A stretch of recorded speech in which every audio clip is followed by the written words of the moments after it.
Halo, ketemu lagi sama Pingpong Plus. Sekarang kita ada karet yang mungkin belum banyak orang pakai. Ini ada karet dari Lion. Ini ada Lion Roar. Roar tuh aumannya singa katanya. Jadi ini kalau sekilas sih dilihat dari luar sponsnya mirip sama Yasaka Makvi AD kayak gitu, tapi langsung aja kita lihat dari dekat gimana penampakannya. Kayaknya sih bagus. Ini dia Lion Roar. Nah ini dia, sekarang kita udah ada karetnya, Lion Roar ITTF table transferable pimples in, karet licin, karet polos. Ini ukurannya yang maksimum. Kita langsung buka aja.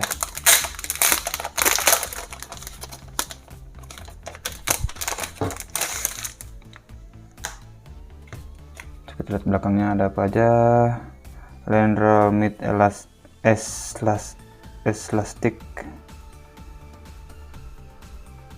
This combination be different influence chemic and physics. Wow, ini jadi teknik pembuatannya berbagai macam teknik kimia sama fisikal gitu katanya. Formulanya tremendous people ayah udah aja lah, kita buka aja, baca itu nanti kelamaan. Ini tuh memang si sponsnya saya rasa ini lebih mirip Yasaka Makvi AD, soalnya kayak nggak ada pori dan ya agak medium sih, ini nggak terlalu soft juga. Terus kita buka plastiknya coba. Nah kalau lihat dari sini top sheetnya, ini kayak model-model karet zaman dulu ada namanya Brush FX. Kelihatan si bintiknya, si pimples ini kelihatan dari luar, jadi agak transparan gitu. Beda sama karet-karet kemarin saya coba apa ya, Andro mungkin gitu. Andro gelap pekat meskipun warnanya merah. Ini modelnya baru sih, jadi agak interest juga sama ininya, baru-baru sama model kayak gini. Lion Roar ITTF. Oke lah, langsung aja kita coba ke meja gimana rasanya. Kesimpulannya nanti ada di akhir video.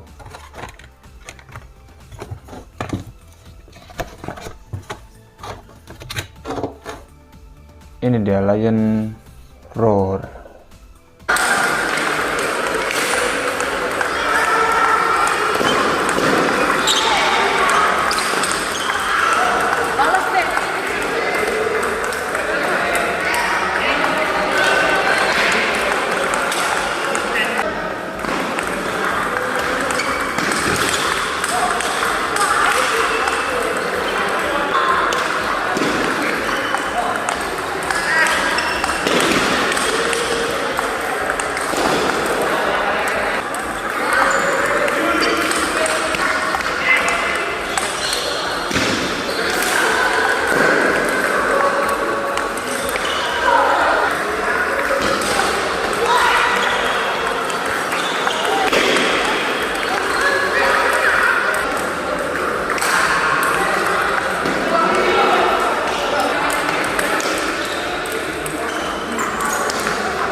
Halo, kita balik lagi. Tadi kita udah coba karetnya. Karet ini Lion Roar. Lion Roar ininya yang warna coklat. Soalnya covernya Lion hampir sama semua, cuma beda warna di sininya aja. Ada yang kuning, ini coklat, terus ada lain lagi.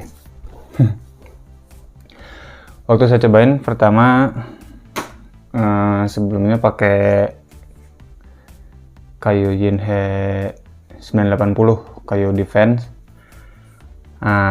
Terakhir yang kedua saya coba di kayu ini Yinhe Y13. Berhubung karetnya merah, jadi saya pakai merah-merah. Soalnya bintik saya merah juga. Soalnya saya cobanya di forehand. Nah, karet ini si sponsnya tuh kayaknya padat banget. Jadi kayak nggak ada porinya. Sponsnya padat, nggak ada porinya. Jadi hard masuknya. Kalau buat saya ini masuknya ke hard, bukan medium lagi. Ini udah hard, kayak yang banyak dipakai pemain Cina. Suaranya kalau spin kayak gitu, tik tik gitu, kayak ya mungkin kalau dibilang kayak friendship lah dulu. Tapi larinya nggak kayak friendship, ini lebih lari. Apalagi putarannya, nantilah kita bahas satu-satu. Soal karetnya dulu. Ini si sponsnya nggak ada porinya, jadi masuk hard. Nah, tapi di combine sama si top seatnya yang nggak terlalu Cina sih kalau menurut saya. Jadi ini masuk medium.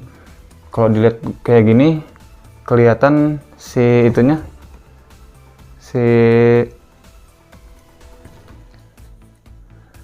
bintik-bintiknya yang nempel ke sponsnya tuh kelihatan. Jadi kayak transparan gitu si top seatnya. Jadi ngingetin saya sama karet kemarin, pernah ada yang di review, ada Saturn Pro yang merah itu. Terus kalau yang merah lagi apa yang kayak gini dulu ya, Bryce FX, sama kayak gini kelihatan si bintik-bintiknya tuh kelihatan. Jadi sebelumnya saya pikir wah ini mungkin bakalan kayak Bryce, tapi berhubung sponsnya ini bener nggak ada porinya sama sekali. Jadi padat banget sponsnya, jadi termasuk hard. Nah, sekarang untuk feel-nya sendiri, ini menurut saya punya kelebihan buat touch kecil gitu, kayak chop, kayak serve gitu. Ini soalnya putarannya banyak banget. Putarannya banyak banget, cuma memang kalau buat laju bolanya, buat powernya, buat speednya ini memang kurang. Jadi ini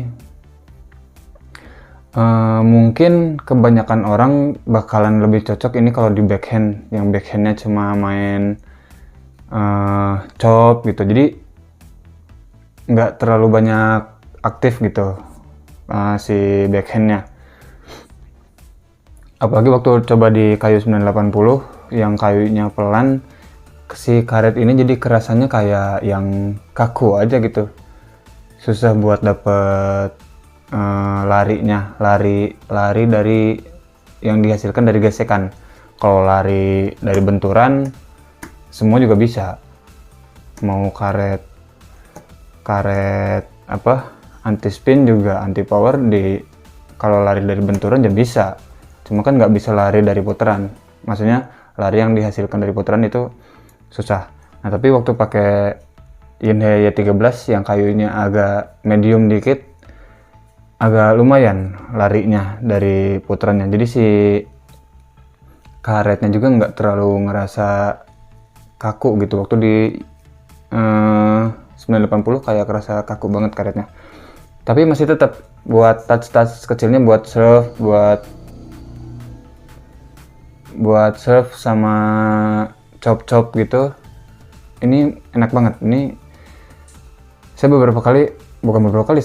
sering banget dapat poin dari serve pakai karet ini, terus dari chop pakai karet ini. Jadi mungkin kalau yang backhandnya seneng karet-karet yang putarannya banyak dan nggak terlalu kenceng, ini bisa jadi pilihan. Biasanya orang lain backhandnya yang cuma chop atau block sama service gitu, ini bisa banget, soalnya chopnya ya kalau buat chop udah paling banyak banget putarannya. Nah kalau buat speednya, waktu feel saya coba loop kayak gitu, spin waktu pakai 980 memang agak susah, tapi waktu pakai Inheya 13 ini agak sedikit enak, malah enak buat top spin. Kalau buat loop gitu memang nggak bisa terlalu lari bolanya, jadi cuma cari parabolnya aja. Tapi kalau buat top spin ini enak, jadi cuma ngembaliin tenaga dari lawan aja, ngembaliin putaran dari lawan spin, kita cuma balikin gitu, bolanya udah putarannya udah balik spinnya. Jadi nggak usah terlalu banyak pakai tenaga, bolanya udah lari. Kalau kita tabrak malah agak susah, soalnya kan memang sponsnya ini hard. Kalau menurut saya sih ini hard banget karet, malah saya bisa bilang ini lebih hard dari Apollo 5. Beneran, ini lebih hard dari Apollo 5 yang paling hardnya, ini lebih hard lagi. Jadi kalau memang seneng gesek-gesek tapi nggak seneng tabrak-tabrak, mungkin ini cocok. Jadi kalau bolanya kenceng gitu dibalikin gesek, kita full gesek lagi memang agak susah. Tapi kalau bolanya pelan gitu, nah ini baru bisa kita atur geseknya segimana. Jadi kalau bolanya kenceng dari lawannya, kita cuma paling bisa ngembaliin, bisa counter sedikit doang, ngembaliin tenaga putarannya doang. Itu sih. Sama buat defense, ya buat defense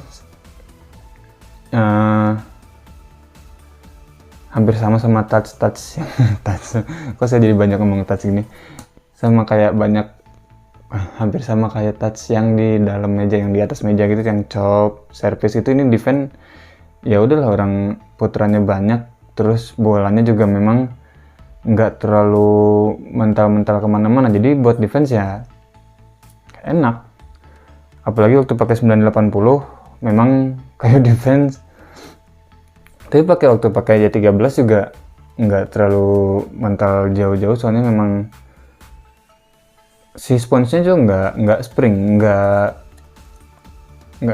gitu, nggak membal gitu, nggak kayak gitu. Jadi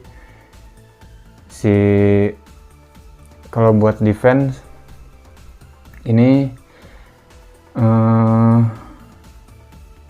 cocok. Jadi memang karakternya buat cari-cari gesekan aja sih, bukan cari speed apa power kayak gitulah.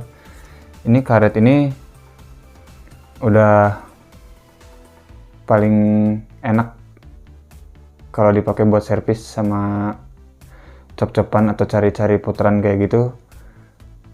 Jadi kalau buat yang suka karet putarannya banyak dan nggak kenceng dan hard, mungkin ini bisa jadi pilihan. Lion Roar harganya sekitar di bawah 300 ribuan lah, dan kalau dilihat ini bakalan durability-nya sih nggak akan terlalu cepat rusak.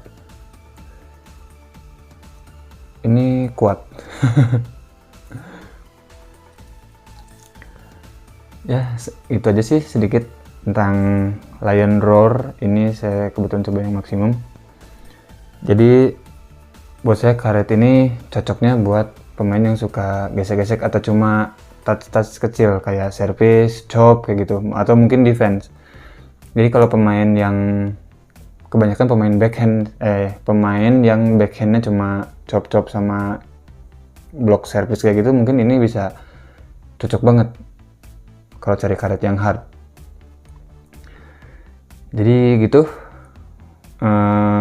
pembahasan dari saya soal Lion Roar. Terima kasih buat yang udah nonton. Jangan lupa like, comment, share, sama subscribe. Kita ketemu lagi di video selanjutnya.